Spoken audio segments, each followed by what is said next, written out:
एक अशी film जिचं shooting 12 वर्ष चाललेलं होतं. त्या फिल्मचं नाव आहे बॉयहूड. डायरेक्टर आहेत रिचर्ड लिंकलेटर. ही फिल्म 2014ला रिलीज झाली आणि त्यानंतर या फिल्मला 21व्या शतकातली महान फिल्म म्हणलं गेलं. आता डायरेक्टरने या फिल्ममध्ये असं काय केलेलं होतं की ज्यामुळे या फिल्मला महान फिल्म म्हणलं गेलं. तर रिचर्ड लिंकलेटर यांनी ही फिल्म 12 वर्ष शूट केली होती. प्रोड्युसर मध्येच सोडून गेल्यामुळे नाही, तर या फिल्मचा विशेष 12 वर्षांचा होता. तो म्हणजे बॉयहूड, म्हणजेच बालपण.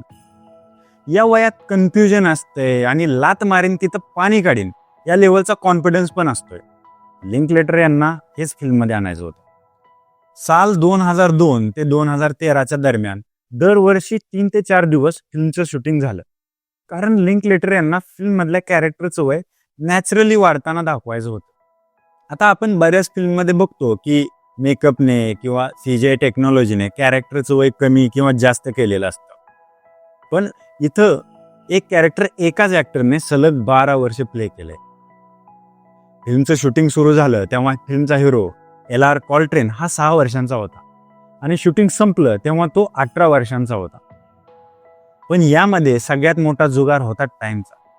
कारण 12 वर्षांच्या काळात कॅमेरामन, लाईटमन किंवा बाकीचे टेक्निशियन बदलले असते तरी चाललं असतं, पण ॲक्टर बदलून चालणार नव्हतं. या फिल्मच्या एकाही ॲक्टर सोबत कॉन्ट्रॅक्ट झालेलं नव्हतं. कारण अमेरिकन कायद्यानुसार 7 वर्षांपेक्षा जास्त काळ कॉन्ट्रॅक्ट होऊ शकत नाही. त्यामुळे फक्त विश्वासावर रिचर्ड भाऊंने एवढा मोठा जुगार खेळलेला होता. ते फिल्मच्या बाबतीत इतके पॅशनेट होते की त्यांनी फिल्ममधले एक ॲक्टर आहेत इथन हॉक यांना सांगितलं होतं, जर शूटिंगच्या दरम्यान मी मेलो तर तू फिल्मचं शूटिंग पूर्ण कर. तर रिचर्ड लिंकलेटर यांनी फिल्मची म्हणजे स्टोरीची सुरुवात लिहिलेली होती आणि शेवट लिहिलेला होता. पण मध्ये काय घडणार याच्यासाठी त्यांनी मोकळ्या जागा सोडलेल्या होत्या. तर शूटिंगच्या आधी महिनाभर ॲक्टर्स, बाकीचे टेक्निशियन, डिरेक्टर भेटायचे आणि डिस्कस करायचे की आपल्या आयुष्यात काय चाललंय. कारण त्यांचं आयुष्य आणि कॅरेक्टरचं आयुष्य म्हणजे त्यांचं वय हे सेम होतं. तर एकमेकांचे किस्से सांगायचे, त्यांचे अनुभव सांगायचे.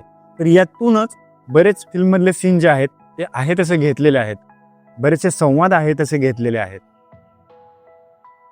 तसेच या फिल्ममध्ये म्युझिक पण काही ठरलेलं नव्हतं. तर 2002 ते 2013 मध्ये जी गाणी फेमस होती ती त्या वर्षी ती गाणी फिल्ममध्ये वापरलेली आहेत.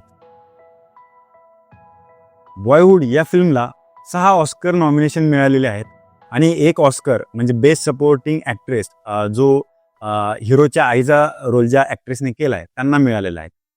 ही फिल्म तुम्ही जिओ हॉटस्टारवर हिंदी आणि इंग्लिशमध्ये बघू शकता आणि चॅनलला सबस्क्राईब करायला विसरू नका. धन्यवाद.